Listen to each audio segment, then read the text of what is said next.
Welcome to you at home and welcome to our studio audience. This is the Evidence series, and in this programme we're looking at suffering. I'm one of your hosts, Gillian Joseph, and I can tell you that Ken Burton's here with his brilliant band. Ken.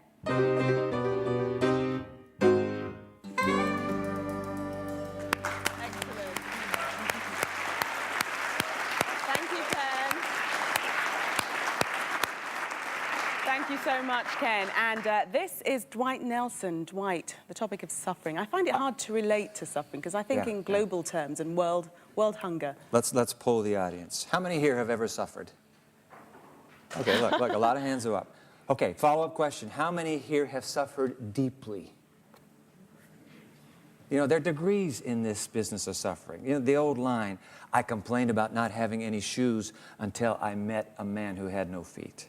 But the big question has to be, why do we suffer? And in fact, do we have to suffer at all? People are suffering all around us. Sometimes we see it, sometimes we don't. Everyone seems to have pain in their lives. No matter who we are, we all suffer in our own way.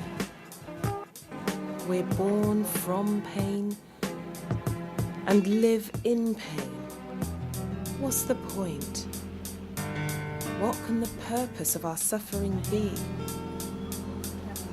Do we learn more when we suffer than when we don't? Some believe there is a God who sees us suffering and feels our pain.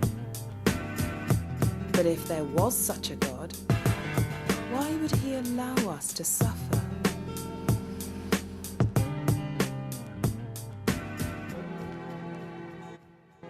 Britt McCourt, nice to have you on the front table at the cafe tonight. Britt, you have suffered cancer, radiation, chemotherapy. Tell me about that experience you're suffering. Well, at this moment in time, I almost feel unqualified to talk about it because not only have we heard about the sort of bigger picture of suffering, but in personal terms, even so, once the pain is over, you can't hold on to it. You kind of move on. But if I should draw a sketch around my recent situation... That would be helpful. Apart from the pure exhaustion of the treatment and the pain that went with that at certain times, I think the worst part for me was the isolation. Isolation from the family, from your friends, or...? Isolation in the suffering, because no one else can, although they're all around you, rallying around. I mean, the family, my husband, my two boys were there for me, and my friends. And still a loneliness. But you are there, alone. Nobody can partake. And when you're subject to that also, you are unable to communicate exactly what's going on. So they see your distress, they become distressed, and you want to remove some of their distress, but you can't because you're battling with your... So it's like a difficult cycle to kind of deal with. Out of all this suffering, what has come into your life through your suffering? Well, certainly living for the moment. That's probably focusing on the the big now. thing, yes. The present is the valuable. Small things. I just think, well, I have a lot to be thankful for. But, you know, it's a path of, for me, uncharted territory. You know, you're going... You've never been over this path before. And no one else can really say, oh, this is how it's going to be, this is how it's going to be. And we raise our hands and we say we've suffered, and yet when we hear your story, we realize we've not been over that path you have. Britt, thank you for sharing with us. We want to keep on that path together this evening. Gillian, some music to lift our spirits as we continue through the subject of suffering. Well, we've all heard the saying that no condition is permanent, and that's what this next song is about. It's called It's Gonna Get Better. It's going to be performed by Leah Yangasi from London. Leah, tell us what the song's about. It's a song of encouragement. It's letting us know that regardless of what we're going through, God's with us and it will get better. Okay, ladies and gentlemen, Leah.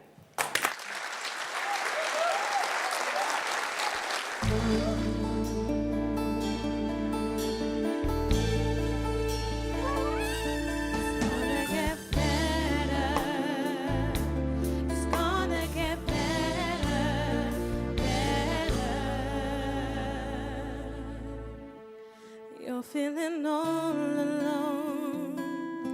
Your pain is very real. It seems to be no way out. Just look above and deep inside. You can survive. It's gonna get better. Don't give up now, please. It's gonna get better. Just stick around. Weep and bear for a night, but joy will come. There's hope, so will you stay? It's gonna get better. It's gonna get better. Please don't throw your life away. It's gonna get better, better. You're worth much more than gold, even though you weren't told. Each day is a gift, so live and watch your miracle unfold. You can survive. Things will really soon be much brighter. The sun is gonna shine again. Hang in there and you'll become stronger. You will survive.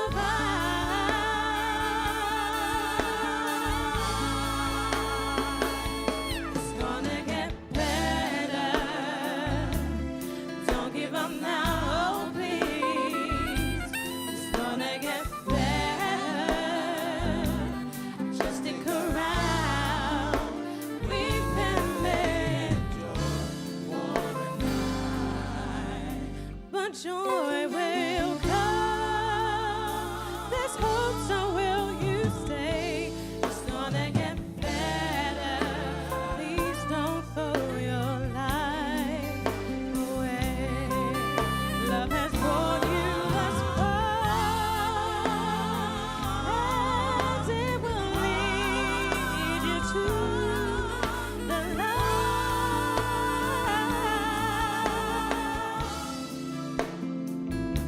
It's gonna get better. It's gonna get better. Just stick around. We've been made but joy will come. There's hope, so will you stay?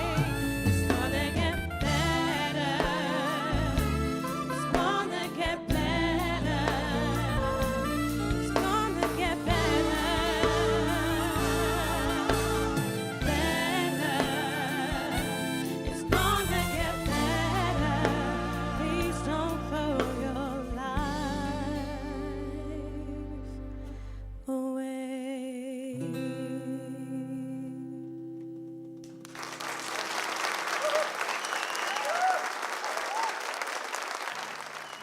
Leah, thank you for that. That was beautiful.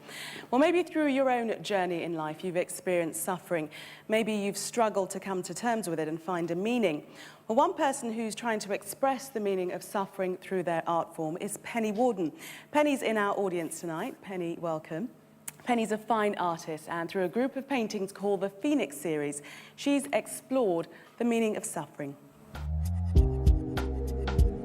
The inspiration of these paintings comes from my own background, from a very dysfunctional middle-class family with an abusive father, unfortunately, and it also comes out of my Jewish background, my Jewish blood that comes through my mother's line, and wanting to understand or try and make sense of the Holocaust as a Christian, to understand a loving God and such terrible suffering. As an artist, I want to express that in my way, and I needed to be able to outpour what I feel inside me about suffering into my paintings. I didn't want just to paint pretty pictures as an artist. I wanted to paint something that was very emotional inside me, so that these paintings reflect a huge feeling inside me that splashes onto those canvases, that feeling of anger and questioning and suffering within us. In fact, they're not canvas, these are board. Because the way I paint would probably damage the canvas, because I actually use decorators' tools, which are these great big ones that you use to plaster walls with, and I pick up the oil, just pure oil paint, and I literally smash up the board there to get that feeling of anger in there and movement in there, and then I'll scrape back through with the oil paint, making quite a lot of mess and allowing the accidents to happen. And it's a bit like our lives, really, that the accidents are going to happen. You don't know what's going to happen next. You're going to have to live with that accident, or scrape it away and try and make something out of it. But sometimes scraping back the layers of our suffering can be painful, it can be hurtful. So perhaps we'd rather pretend. We meet people in the street, they ask us how we are, and without a moment's hesitation we say, fine, we're in denial. But what does suffering really mean to you? Suffering could be about so many different things, health, relationships, family. Weil die Leute nicht teilen können. Es kann niemand teilen, es möchte niemand von seinem Reichtum abgeben. Es sitzt jeder auf seinen Pfründen. Das ist eigentlich meine Meinung dazu. Well, I guess that's just kind of people that are just... Well, you mean like in Western culture, or you mean globally? It's kind of like... It means so much more elsewhere, I think, than it does here. I mean, suffering here is kind of like someone who isn't kind of doing the job they want to do in life or something like that, you know, as opposed to starvation. Warum so viele Armen geben?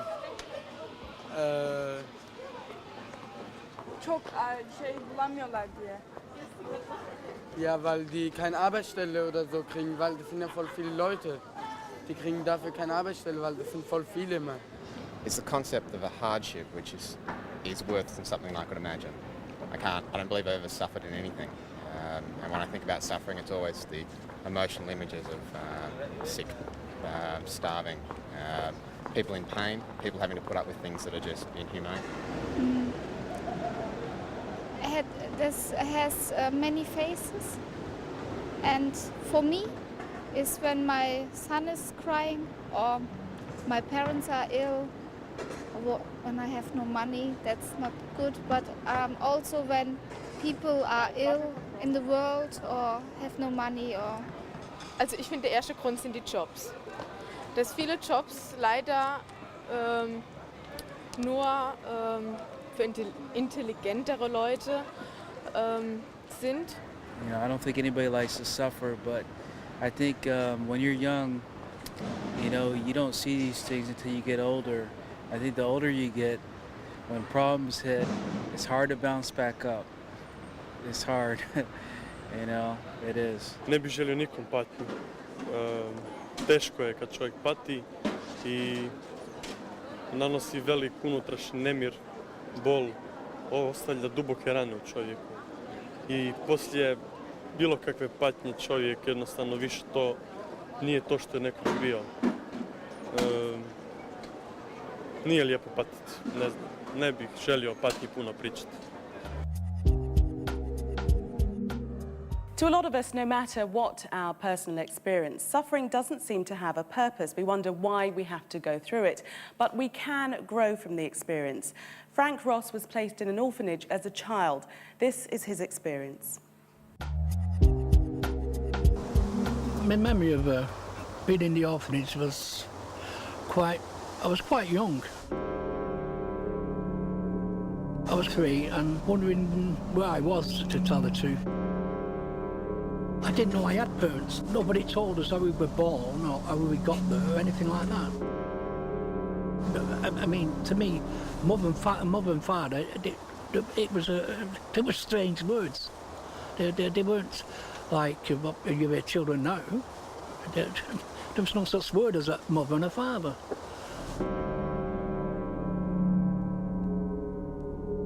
I was part of I don't know, an household. I was part of the furniture. I wasn't a human being. I feel I didn't belong to anybody. When I was 10, I was called to this man's office, brothers they were called, and there was a lady. I'd never seen a woman in my life. I'd never seen a lady in my life. And this fella said, "This is your mother." I mean, I didn't know what a mother was. And I was nearly 10 years old. But when I did find out what a father and mother was, it made me more. And I started somehow, I built a prison by myself. And nothing got in. I let out what I wanted, but nothing could get in. I stopped things getting in. I didn't want anything to come in. And they went on for 50 years. Before, I mean, I didn't have to go and rob banks or anything like that. I didn't have to.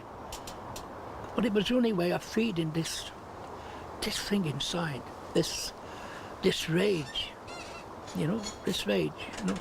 I paid my men 5 times, 6 times, 7 times of the natural wage in this country. Because I saw them, they had families and I wanted that. And I thought if I give them a bit more money, I could get a bit of that back. But I'd already built that invisible wall around myself. And you hurt so many people with this hate and bitterness, but you can't see the hate and this hurt you're causing. You just can't see it.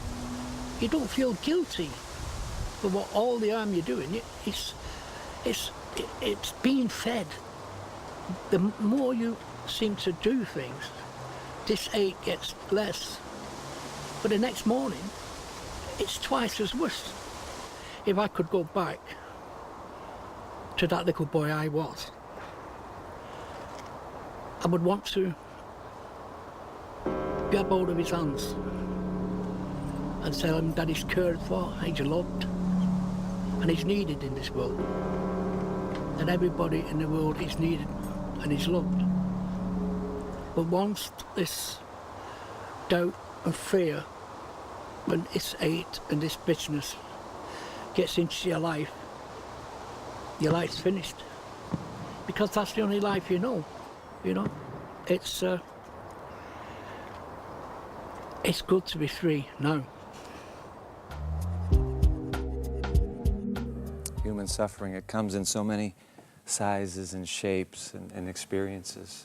Absolutely. And yet you come through suffering and you bring something to the human race out of it. He says it's good to be free. Yeah, we have a guest tonight who knows a lot about suffering. Vicki Hawkins, welcome to The Evidence. Thank you. You are with Médecins Sans Frontières.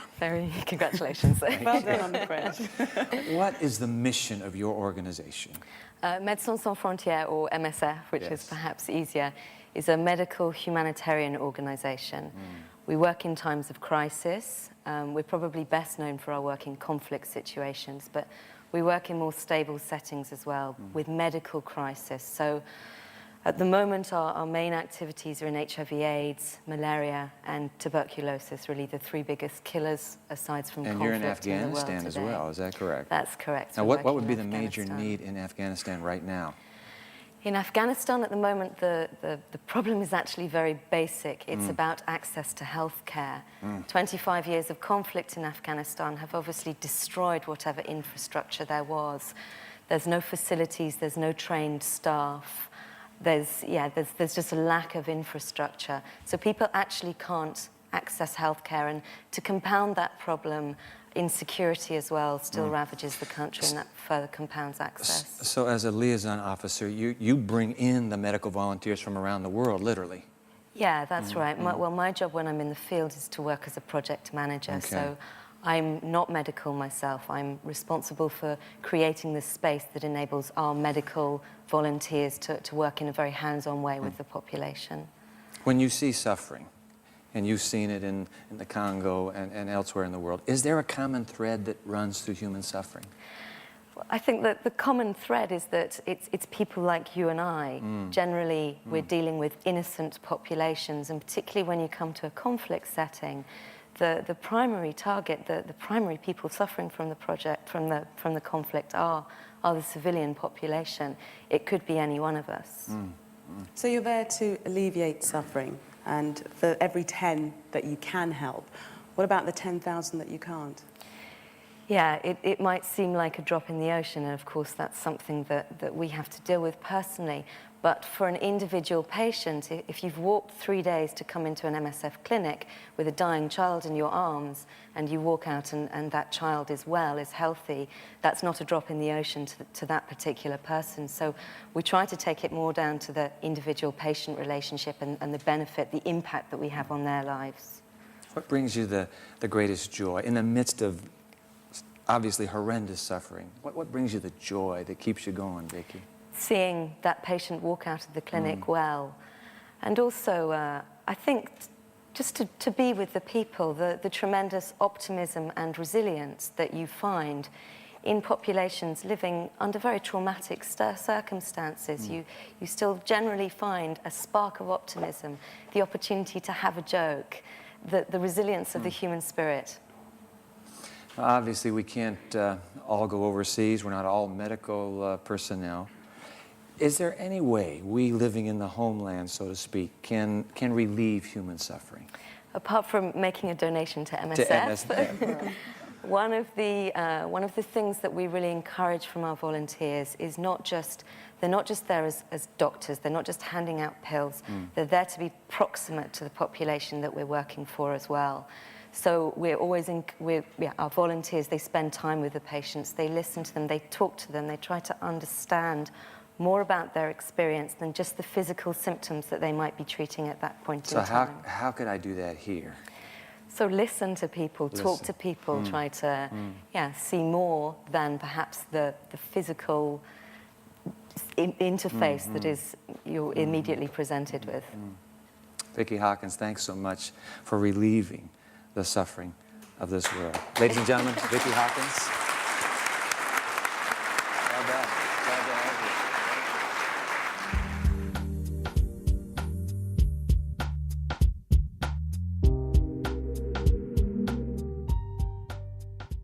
Now, this next song is called Crying Inside, and it's going to be performed by Tina Brooks. I know Tina, our daughters used to be in the same school. Tina, how does this song make you feel? It gives encouragement to those who are on the outside look okay, but inside are really suffering and crying inside. And they don't need to be on their own. They can ask the Lord to help them, and He promises that He will. There's hope. Ladies and gentlemen, Tina Brooks.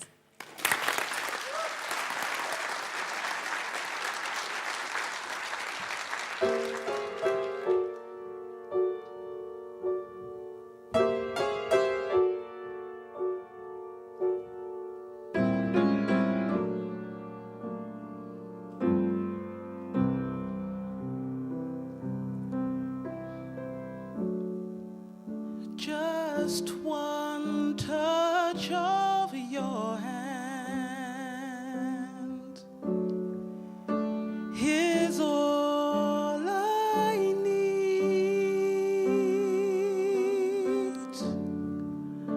A word so I can understand what you want me to be.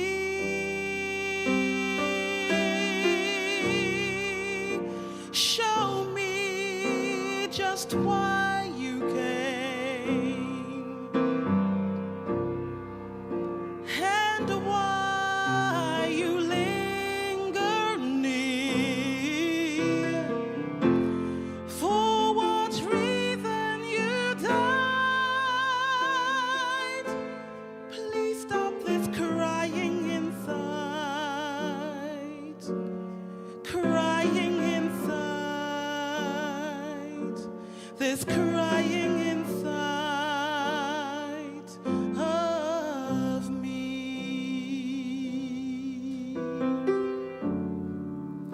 I yearn to dwell at your feet,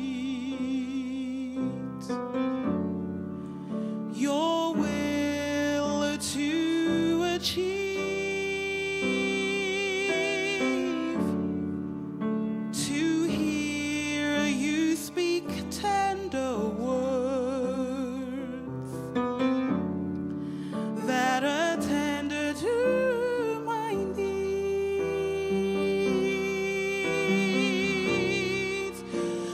be clothed in your righteousness, embraced by your sweet holiness. Help me, Lord, to do right. Please stop this crying inside. Lord, be my guide. I want to confide in you.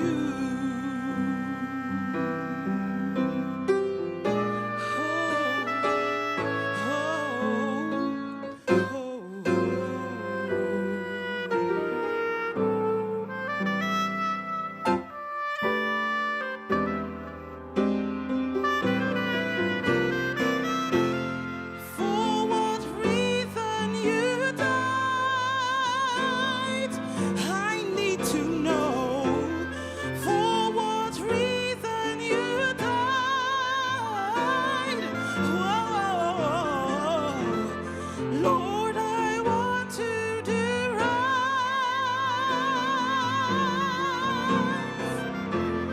Help me, Lord, to do right.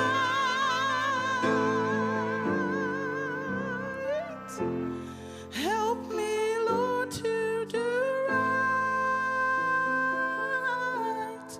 Please stop this crying inside. Crying inside.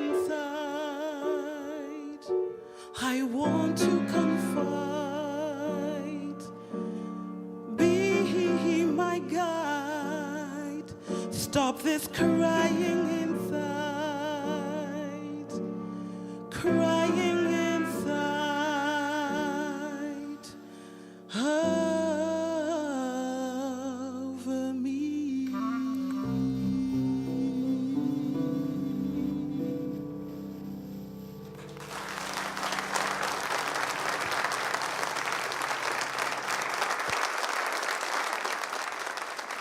Thank you, Tina Brooks, Crying Inside, a song about suffering. Our theme tonight. Listen, if you consider yourself an optimist, I certainly do think of myself that way. You're not going to like our opening quotation, written by someone, a philosopher that has been dubbed the philosopher of pessimism. 19th century German writer Arthur Schopenhauer.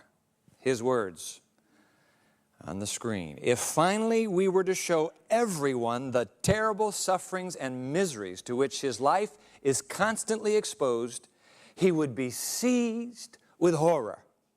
And if we were to conduct the most confirmed optimist through the hospitals, infirmaries, and surgical operating theaters, through the prisons, torture chambers, and slave barracks, over battlefields and places of execution, if we were to open to him all the dark dwellings in which misery cringes from the glance of cold curiosity, then he too would see that this best of all possible worlds, he will see what it is like. For where else did Dante get the material for hell if not from our real world? End quote. You see, philosopher of pessimism. You can't get much more pessimistic than that. And yet I wonder, 100 years later, if we took the most confirmed optimist that you and I are and exposed us to this world, has anything changed in a century and a half? Huh? Let me put some pictures on the screen for you this evening. I want to put the slums of South America. Violence beyond the pale of law. The most confirmed optimist, what would he say now? Let's put a face of AIDS on the screen. You know that AIDS is now endemic on the entire continent of Africa. Put the next picture on the screen. What would that be? That would be the reality of sex slavery taking place in the world. Boys and girls and women being bartered and sold. Shall we put some children on the screen? Children who are torn by the ravages of terrorism. Look at that face. Let's put some skyscrapers on the screen, because wherever you go in the West and these towering, monolithic monuments to human greed, in the shadows of our skyscrapers, you will find them, the homeless, foraging through garbage, trying to eke out one more meal of survival. What shall we put on the screen? Anxiety? How can you put anxiety and grief and desperation that still grip the heart of Western affluence? I tell you, take the most confirmed optimist. The world doesn't look a whole lot better tonight than it did 100 years ago, does it? Let me read this statistic to you. The American Association of Pediatrics states that at least 1 out of 5 adult women and 1 out of 10 adult men report having been sexually abused in childhood. In 85% to 90% of the reported cases, the abuser is someone the child knows. You want to talk about suffering? Let's talk about the secret wound that too many of us are living with. Ladies and gentlemen, that's the subject tonight. It's a very difficult one. How can we deal with human pain? How can we deal with evil and human suffering? The fact of the matter is that evil and suffering would be difficult enough by themselves. But if you believe, as I happen to believe, that there is a God to inject into the equation, suddenly we've got a huge problem on our hands. We don't have a problem with the worldview of scientific materialism because that worldview, I remind you, suggests that you and I are here simply by fate's happenstance. There's no destiny that got you here. There's no plan beyond this. You're going to end up a heap of dust in some cemetery city one day and adios. So what's the problem with pain and suffering? It's just, it's the result of the collision of natural forces with fate. Can't help it. Sorry. So we don't have any problem with that worldview in human suffering. It's just there. But, again, I repeat, if you inject God into the equation, now, wait a minute, isn't He supposed to be loving? Isn't He supposed to be all-powerful? How can you have such a God and the reality that we're living with, pain, evil, and human suffering? That's the question tonight that you and I must wrestle through. Let me put his words on the screen. 3 centuries before Christ, Epicurus, Greek philosopher, here's how he summarized the conundrum. All right? Is God willing to prevent evil but not able? Then He is not omnipotent. Is He able but not willing? Then He is malevolent. Is He both able and willing? Then whence cometh evil? Is He neither able nor willing? Then why call Him God? Fair enough, sir. You raise the question. You put us in a box. We have to answer it somehow. Unfortunately, the attempts to answer the question generally create a worse dilemma. Case in point, Mark Twain. You've heard of the American author who came to London and resided. I've seen his house here on a street in downtown London. Mark Twain tells a short story entitled Little Bessie. Prime example. Listen to this one. In this story, precious 3-year-old Bessie was, and I'm quoting Twain now, much given to thinking out the reason of things and trying to make them harmonize with results. You've had children like that in your family, haven't you?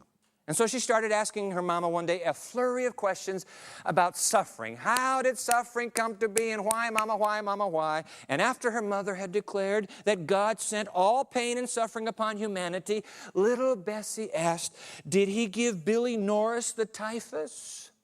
Yes, Mother said. What for? Well, to discipline him and make him good. But, Mama, he died, so it couldn't make him good. When her bit befuddled mother quickly retorted that, well, it was actually to discipline Billy's parents. Then little Bessie shot back, well, then it isn't fair, Mama. Why would his life be taken away for their sake when he wasn't doing anything? To which Mama replied that God was punishing his parents for some secret sin of theirs. And little Bessie answered, but he was the one that got punished, Mama. Was that fair? To which Mother replies, certainly, certainly. God does nothing that isn't wise, right, and merciful. You can't understand these things now, little dear. But when you are grown up, you will understand them, and then you will see that they are just and wise. Mama was not going to be bested in that argument. But I'm not very comfortable where Mama ended up. Are you? I mean, that's one way to deal with it. It's just God. But ladies and gentlemen, I need to tell you that I think little Bessie's onto something. That little girl is probing in the right direction. And I must tell you as well, I believe Bessie's mama is dead wrong. I don't believe God causes pain. I don't believe God causes suffering at all. But then if you don't believe that, voila, why do we have it today? Fair question. That's why you and I are here to wrestle through this. If they're not from God, then what's up? As the kids say, what's up with that?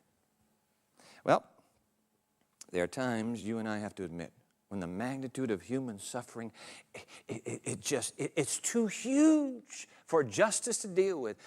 I don't know if you've been to any of the sites of the Holocaust. I've been to Dachau, and I've been to Auschwitz. And I'm telling you, ladies and gentlemen, you stand in that muted, cold chamber where the gas was lowered through the ceiling, and you have to ask yourself, what is the justice? Where is the right being wronged in so brutal a form of human suffering? What do we do with it?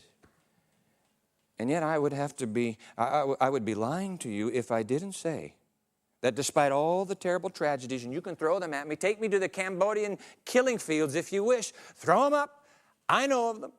But I would be lying to you if I didn't say, in spite of all the mounting pain and inhuman suffering that seems to surround us nearly every waking moment, I believe there is a loving God who is caring for the human race in the midst of this suffering.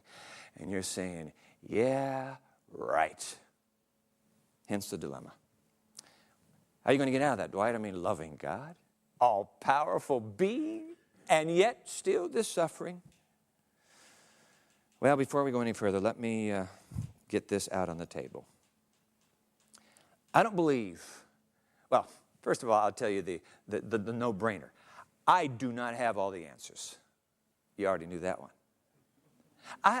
So let me go a little further. I don't believe anybody has all the answers. I don't believe you can have all the answers to anything. Does anybody know who has all the answers to biology? How about psychology? How about physics? How about love? Hey, I found a man who I think is getting pretty close to having all the answers to love. I read this in the paper. It happened near where my mother lives out in California, San Bernardino, California. I read in the paper the 70-plus-year-old gentleman was getting married for the 79th time. Well, I do believe he should probably be the reigning authority on love. However, even he probably has a question or two about the meaning of love. There is no such thing as having all the answers. Ladies and gentlemen, that's precisely the point. So when we're dealing with a subject with the magnitude of human suffering and pain and evil, there ain't going to be nobody that has all the answers. That's the point. Oh, that's just a cop-out, Dwight. You're trying to dodge behind it. No, I'm not. I still believe you're right to press it. We've got to ask, where is God in the midst of all this reality? Let's refocus the question one more time. Let's go to the Scottish philosopher John Hicks. We'll put his words on the screen. I like this little bit of philosophical reasoning. If God is perfectly loving, he must wish to abolish evil. And if he is all-powerful, he must be able to abolish evil. But evil exists. Therefore, God cannot be both omnipotent and perfectly loving, end quote. Now, that little riddle has hung around philosophical circles for years and years. How should we deal with it? We're back to where we started from. Is God all-loving? Well, if he's all-loving, he's obviously not all-powerful because we have suffering. Oh, is God all-powerful? Well, if he's all-powerful, he's obviously not all-loving because we have suffering. Either way, we're doomed. Although I'm going to tell you, I have a feeling that option number one is closest to the truth. Number one being, he's all-loving, but he's not all-powerful. Now, I don't want to push that too far, but let's explore that for a moment. Let's take a look at what it would mean to have a God who is caught in the horns of this conundrum. I've heard people use arguments like this, talking about God's omnipotence. If God's all-powerful, can God create a rock so big that he cannot lift it? So what are you going to say, yes or no? Because if you say yes, he got a rock so big, but he can't lift it, he's not all-powerful. If you say no, well, he's still not all-powerful because he can't make a rock big. So you're caught. I mean, it's one of those tricks. Now, ladies and gentlemen, let me put a line on the screen here and make sure that we get this. Omnipotence isn't what we often, see the stop one here? It isn't what we often think it is. You want to talk about God's omnipotence? Do this one. If God is all-powerful, can God create a triangle with 4 sides? Can he? He's all-powerful. Why can't he? If God is all-powerful, can God create a circle with a square edge? No. Why not? Because you said, Dwight, the very definition means that if it's a triangle, it can only have 3. Once you've got 4 sides, it's impossible. There's no such thing as a 4-sided triangle. There's no such thing as a square-edged circle. You see, but yet that's what we do with God. We push him into a little corner, and we try to make his omnipotence come up with a 4-sided triangle. What's the point of that? You're not proving anything. Let's remain logical. And now that we're on this line of thinking, let me ask you this question. Put it on the screen. Can God create a love that is forced? See that? Can God create a love that is forced? What do you think? Can God force anyone to love him? Why not? Why not? Simple, Dwight. Because love, by its very definition, cannot be forced. Love has to be spontaneous. If love is forced, it's rape, not love. Is that not true? Yeah. So forced love is an oxymoron, isn't it? It's a 4-sided triangle. You cannot force love. In order for genuine love to be, it must not only give you the right to say yes, it must give you the right to say no. If you can't say no, it's not love. See, now we're introducing a moral dimension into our thinking, because love is a moral dimension. So, well, how is it? Let me keep moving here. Even an omnipotent God cannot force a single creature in his universe to love him. Can he force him to fear him? Probably. Can he force him to obey him? I suppose. Can he force her to love him? No. You cannot force somebody to love you. It no longer, by definition, remains love. It becomes a 4-sided triangle. Now, let's talk about my laptop computer. I have a love affair with that laptop computer. Let's just say, it's really not true. But let's just say that my laptop computer has been programmed so that whenever I'm feeling a little bit lonely and not loved, I go to my laptop computer and I push a button. And and this is my laptop computer, and when I push the button like this, I feel better already. It says, I love you, Dwight. What a wonderful, wonderful computer. So I get a little bit of love from my computer, go out into the day. I get to feeling kind of left out of conversations, a bit lonely. I come back to my computer at the end of the day and I say, you know, it's been a tough day. I'm wondering how it is with my laptop computer. And I push the button like that. Ah, thank you, thank you, thank you. I am still loved. Now, ladies and gentlemen, with that laptop computer before you, what would be the difference between that and Karen, my wife, who's here tonight? Karen saying to me, I love you, Dwight. Now, ladies and gentlemen, she says the same words, same syntax, same syllables, same everything, same meaning. But do I experience that in a different way when she says it versus when my laptop says it? Huh? Yeah. Why? Because I know that Karen, contrary to popular opinion, she is not under compulsion and forced to have to say, I love you, Dwight. Although I will tell you this, that every day before I leave the house, she stands me up against the wall and she says, repeat after me, I am a happily married man. So I repeat it, and then I go to work. I feel great. I'm happily married. See? So obviously the point is, look, why do I respect that? And why does it move me when it comes from Karen? Because there are a billion other guys on this planet she could say I love you to, but she doesn't say it to one of them. She only says it to me.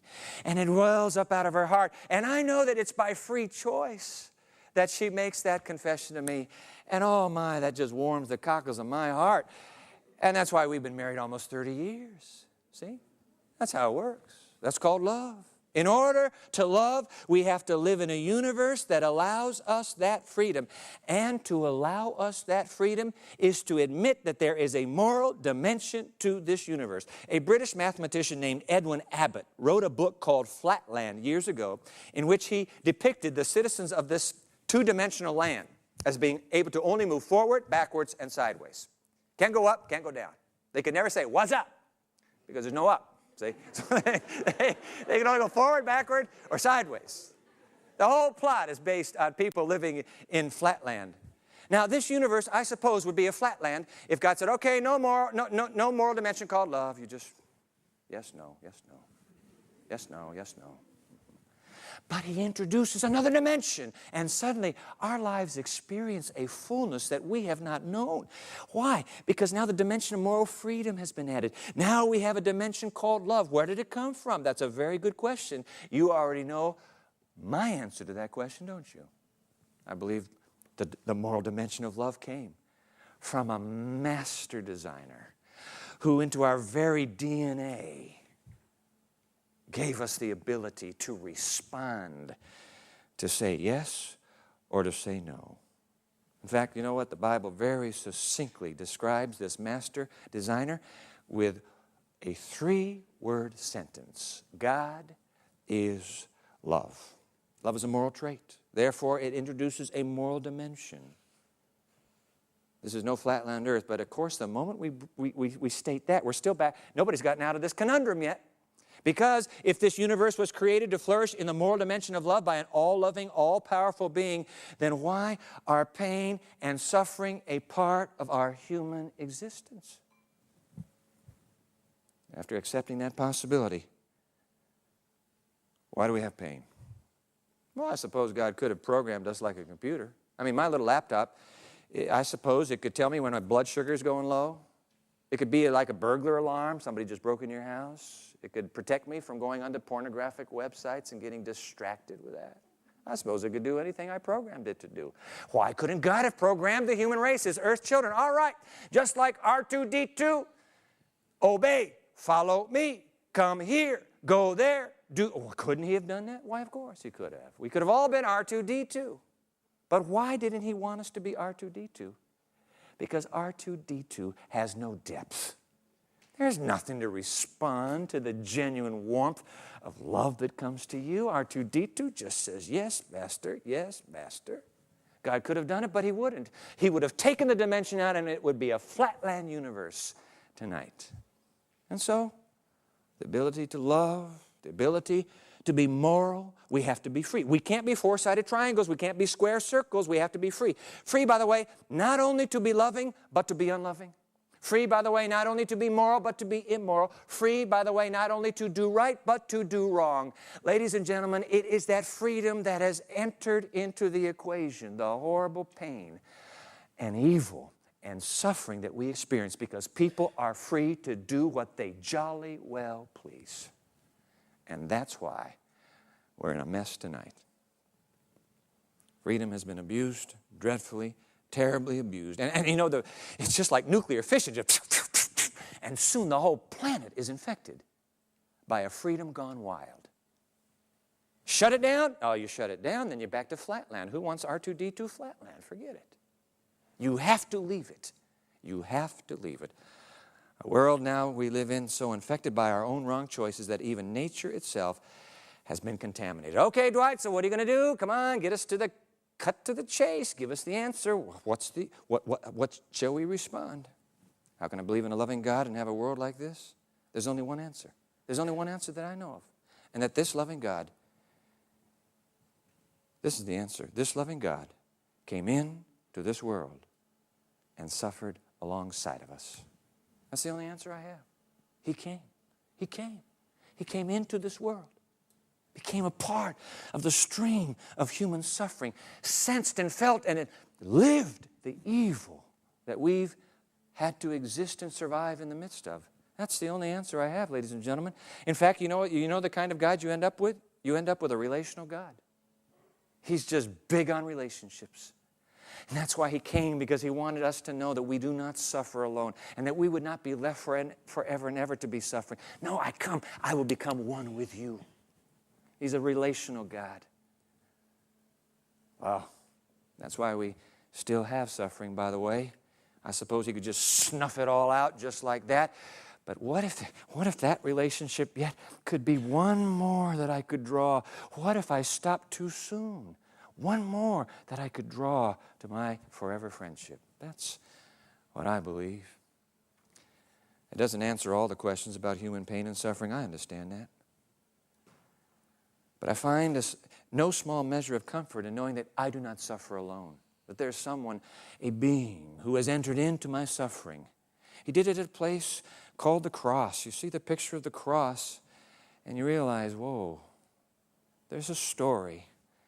There's a story there, who knows life-crushing suffering, who has suffered alongside of us, and who, because he has, says, hey, boy, one day, girl, one day, I'm going to bring this story to an end, and there will be no more suffering, no more pain, no more tears, no more divorce courts, no more child abuse, no more cemeteries, no more hospitals, no more.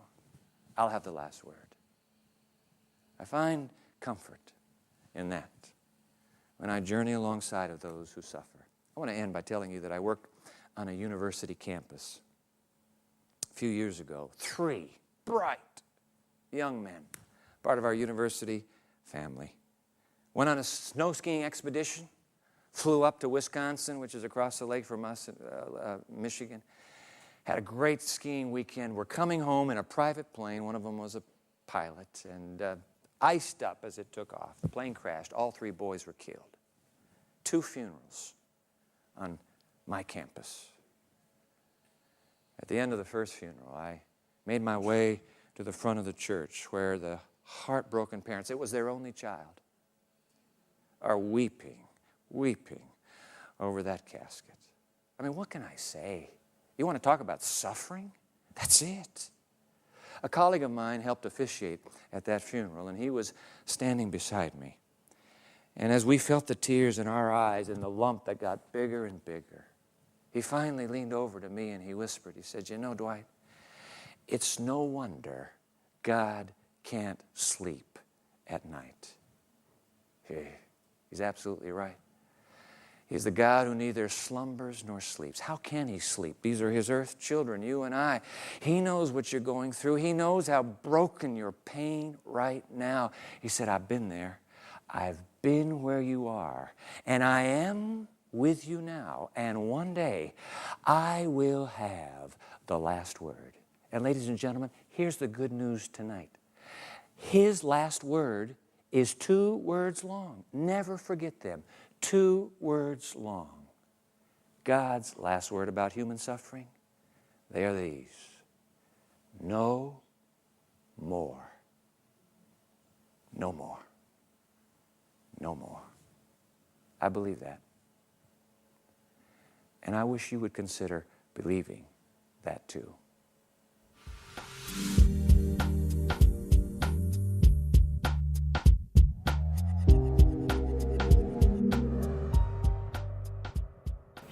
Suffering, it's been a deep topic. If you're affected by suffering and you'd like to get in touch with us to discuss it further, please do feel free. You can visit our website or you can contact us by email.